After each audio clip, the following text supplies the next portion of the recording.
ஆண்டவர் இயேசுவின் நாமத்தில் உங்களுக்கு எங்கள் வாழ்த்துதலை தெரிவித்துக் கொள்கிறோம். இயேசுவோடு பேசுவோம் என்ற இந்த நிகழ்வில் இருளும் ஒளியும் என்ற தலைப்பின் அடிப்படையில் மூன்றாவது ஒரு சிறிய செய்தியாக உங்களுக்கு சொல்லுகிறோம். மொத்தமாக சேர்த்து இவைகளை நீங்கள் பார்த்து இவைகளை தியானித்து நீங்கள் பயன்படுத்தும்போது நம்முடைய வாழ்க்கை மாறுவது மட்டுமல்ல, நமக்குள் நம்பிக்கை பெருக ஆரம்பிக்கிறது, பிறருக்கும் பிரயோஜனமாய் மாறும் என்பதில் சந்தேகமில்லை. இந்த தொகுப்பிலே உங்களுக்கு கொடுக்கப்படுகிற வார்த்தை, தேவன் நம்மை பிரகாசிப்பிக்கிறவர் என்பதாக 118ஆம் சங்கீதத்தின் 27ஆம் வசனத்தை முன்பு குறிப்பிட்டேன். அதன் பிறகு ஒரு வசனத்தை நீங்கள் பார்த்தீர்கள். சங்கீதம் 18:28 தேவன் எனக்கு என் விளக்காய் இருக்கிறார், அவன் என் இருளை வெளிச்சமாக்குவார். இதை நீங்கள் பார்க்கணும். இருள் நிறைந்த வாழ்க்கை, ஒளி கொடுக்கிற தேவன். இருள் நிறைந்த உலகம், ஒளியை கொடுக்க வந்த தெய்வம் என்பதாக நாம் பார்க்கிறோம். இப்பொழுதும் ஒரு வார்த்தை உங்களுக்கு குறிப்பிட விரும்புகிறேன்.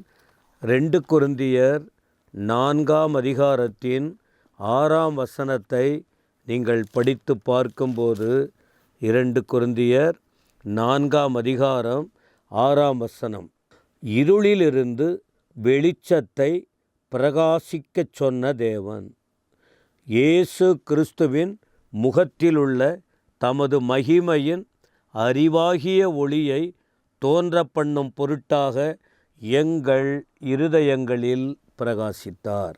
இப்போ இருளிலிருந்து பிரகாசிக்க, வெளிச்சத்தை பிரகாசிக்க சொன்ன தேவன்.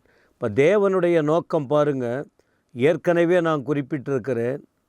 தேவன் படைத்தார், இடையிலே வெளிச்சம் வந்தது. முன்பு அவர் படைக்கும்போது உடனே அங்கே காணப்பட்டது இருள், பிறகு வெளிச்சம் வேண்டும் என்று சொன்னார். அப்போ இருளிலிருந்து வெளிச்சம். முதல்ல வெளிச்சம்ங்கிற வார்த்தை ஆதியாகமத்தில் முதல் வசனத்தில் இல்லை. முதலில் அந்த இருள்ங்கிற வார்த்தை தான் உச்சரிக்கப்படுகிறது. பிறகு இருளை போக்க அவர் வெளிச்சத்தை கொடுக்கிற தேவன் என்பதாக நாம் பார்க்கிறோம். இருளிலிருந்து வெளிச்சத்தை பிரகாசிக்க சொன்ன தேவன். இது என்ன குறிப்பிடுகிறார் அப்படின்னு சொன்னால், தேவன் அவர் மகிமையுள்ள தேவன்.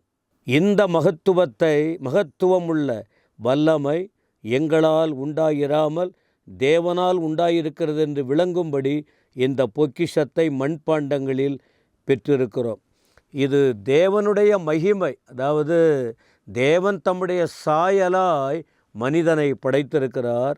தேவ சாயலாய் படைக்கப்பட்ட மனுஷன் அந்த பாவ சாயலுக்குள் தள்ளப்பட்டான்.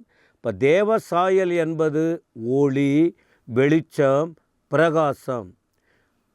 மனித சாயலுக்குள்ளே தேவ சாயலாய் மனுஷன் படைக்கப்பட்டாலும் அவனுக்குள்ளே ஒரு இருள். அந்த சாயல் அதே மனுஷன்தான், ஆனால் அவருக்குள்ளே இருக்கிற தன்மைகள் மாறிவிட்டது. பிறகு நாம் பார்க்க முடியும். ஆனால் ஆண்டவர் விருப்பம் என்ன? தேவனால் படைக்கப்பட்ட மனுஷன் இருளில் இருக்கக்கூடாது, அவன் வெளிச்சத்திற்குள் வர வேண்டும் என்பதாக பவுல் விளக்கிச் சொல்லுகிறார்.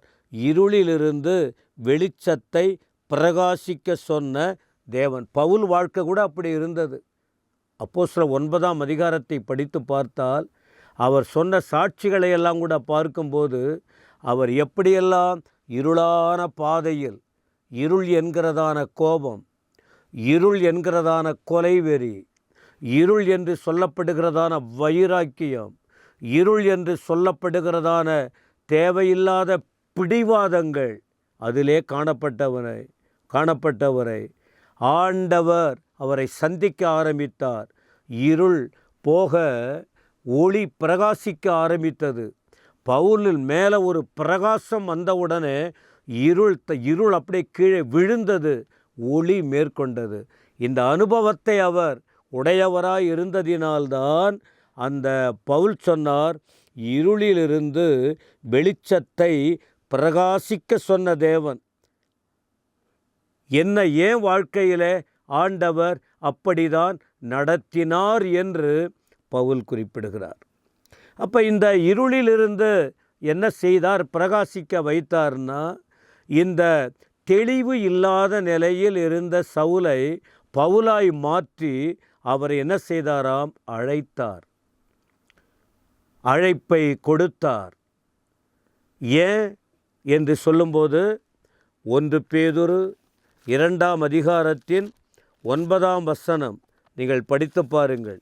அதிலே உங்களுக்கு தெரியும், நீங்களோ உங்களை அந்தகாரத்தினின்று தம்முடைய ஆச்சரியமான ஒளியினிடத்திற்கு வரவழைத்தவருடைய புண்ணியங்களை அறிவிக்கும்படிக்கு இருளிலிருந்து வெளிச்சத்திற்குள் ஆண்டவர் கொண்டு வந்தார். அப்போ ஆண்டவர் யார்? வெளிச்சமானவர், ஒளியானவர், பிரகாசிக்கிறவர். என்ன விரும்புகிறார்? பிரகாசிக்க வைக்க வேண்டும் என்று விரும்புகிறார். அப்போ மனிதனுடைய நிலை என்ன? மனுஷன் எங்கே இருக்கிறான்? அவருடைய துவக்கத்திலிருந்து பார்க்கும்போது அந்தகார வாழ்க்கை, இருளான வாழ்க்கை, தடுமாறுகிற வாழ்க்கை, தத்தளிக்கிற வாழ்க்கை, ஒரு காரியத்தை செய்ய முடியல, அப்படிப்பட்ட ஒரு நிலைமை. ஆனால் அந்த இடத்துல பேதுரு சொல்லுகிறார், தம்முடைய ஆச்சரியமான ஒளி. அப்போ ஆண்டவர் யார்? ஆச்சரியமான ஒளியை உடையவர். அவர் ஒளியின் தேவன். அவர்கிட்ட இருள் எவ்வளவேனும் இல்லை. இருள் அவரை பற்றி கொள்ளவும் முடியாது. அவர் ஒளியின் தேவன். அப்போ அவர் சொல்கிறாரு, ஆச்சரியமான ஒளியினிடத்திற்கு வரவழைத்தார்.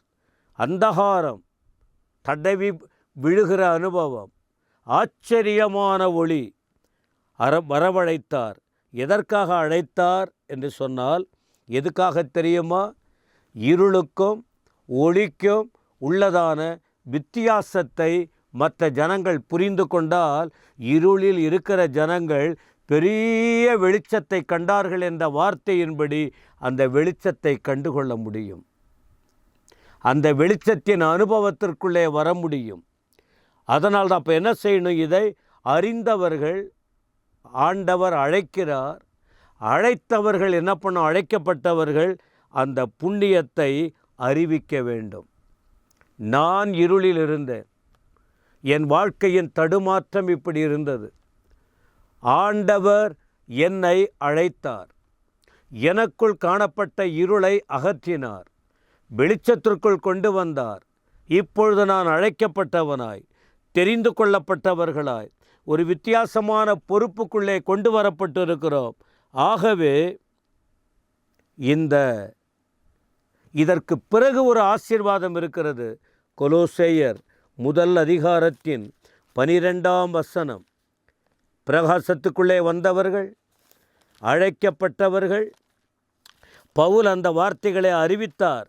எதற்காக அப்படின்னு சொன்னால், 1ஆம் அதிகாரம் கொலோசேயர் 12ஆம் வசனம் பாருங்கள்.